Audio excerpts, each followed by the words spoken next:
Pemirsa, fenomena El Nino yang diprediksi berlangsung akhir Desember 2023 berpotensi memicu kenaikan kasus demam berdarah atau dengue di Indonesia.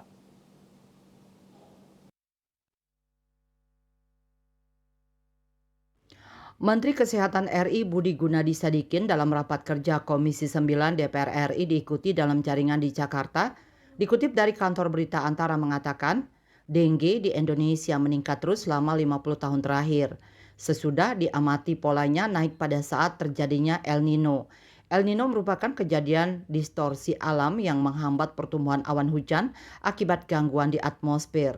Fenomena El Nino di Indonesia, kata Budi, diprediksi memuncak di akhir Desember 2023 atau awal Januari 2024 dengan tingkatan suhu panas yang rendah hingga moderat.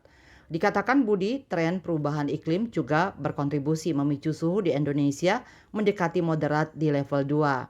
Dikatakan Budi, fenomena El Nino tidak hanya berdampak pada sektor ketahanan pangan saja, tetapi juga persoalan kesehatan masyarakat yang dipicu gigitan nyamuk. Sebelumnya, Direktur Pencegahan dan Pengendalian Penyakit Menular Kemenkes RI, Imran Pambudi mengatakan nyamuk Aedes aegypti cenderung lebih ganas di situasi suhu panas.